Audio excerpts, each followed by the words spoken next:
오늘 이 영상을 보시는 당신은 결코 우연히 이 자리에 오신 게 아닙니다. 하나님께서 당신을 부르고 계십니다. 그 부르심은 단순한 신앙생활을 넘어서 하나님의 말씀을 전하는 제자로의 삶입니다. 오늘 우리는 이 놀라운 부르심에 대해 함께 나누고자 합니다. 말씀을 전하는 제자, 그 삶이란 무엇일까요? 먼저 제자란 단어를 생각해 봅니다. 많은 사람이 신자는 되어도 제자는 되지 못합니다. 하지만 예수님께서 마지막으로 남기신 말씀은 단순히 믿으라는 명령이 아니었습니다. 그러므로 너희는 가서 모든 민족을 제자로 삼아. 예수님의 마지막 부탁은 제자를 세우는 것이었습니다. 그렇다면 우리는 어떤 제자가 되어야 할까요? 그 열쇠는 바로 예수님과의 깊은 관계에 있습니다. 예수님은 제자들에게 단지 정보를 주지 않으셨습니다. 그들과 함께 먹고 함께 걷고 함께 울고 웃으셨습니다. 요한복음 15장에서 예수님은 말씀하십니다. 나는 포도나무여 너희는 가지니 나를 떠나서는 너희가 아무것도 할 수 없습니다. 말씀을 전하는 제자의 출발점은 그분 안에 거하는 것입니다. 그분과의 관계가 살아있지 않다면 우리가 전하는 말은 메아리에 불과할 수 있습니다. 그렇다면 하나님의 말씀은 어떤 능력을 가지고 있을까요? 히브리서 4장 12절은 이렇게 말합니다. 하나님의 말씀은 살아있고 활력이 있어 좌우의 날선 어떤 것보다도 예리하여 말씀은 우리의 영혼을 찔러 깨우고 숨겨진 죄를 드러내며 무너진 삶을 다시 일으키는 하나님의 생명의 도구입니다. 말씀이 누군가의 인생을 바꾸는 장면을 본 적 있으신가요? 어떤 이는 절망 속에서 한 구절을 통해 일어났고 어떤 이는 죄악의 길에서 말씀 한마디로 방향을 돌렸습니다. 그 힘은 사람의 말이 아니라 하나님의 생명력에서 나오는 힘입니다. 이제 한 가지 중요한 질문을 드립니다. 왜 우리는 말씀을 전해야 할까요? 단지 내가 은혜 받고 끝나는 것이 아니라 그 은혜가 흘러가야 하기 때문입니다. 사도행전 1장 8절 오직 성령이 너희에게 임하시면 너희가 권능을 받고 땅 끝까지 이르러 내 증인이 되리라. 우리는 단순한 청취자가 아니라 증인입니다. 내가 만난 예수님, 내가 들은 말씀이 다른 이들에게 생명이 되어야 합니다. 로마서 10장 14절은 이렇게 묻습니다.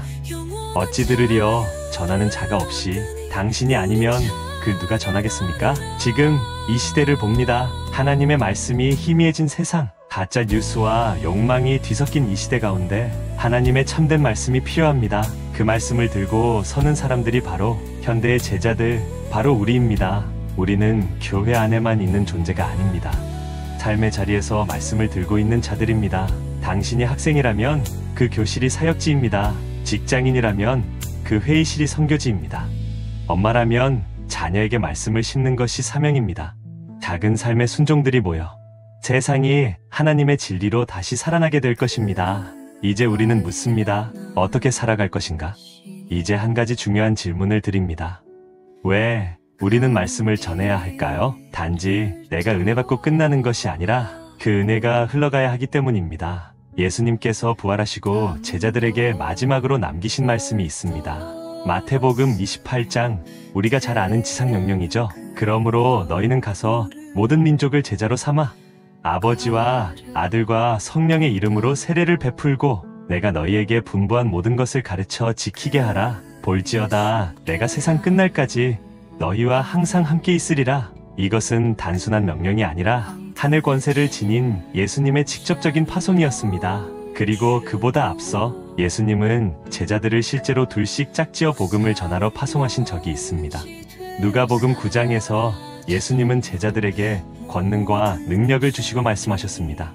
예수님은 제자들을 부르셨습니다. 그들은 단순히 말씀을 듣는 청중이 아니라 이제 직접 말씀을 전해야 할 사람들이었습니다.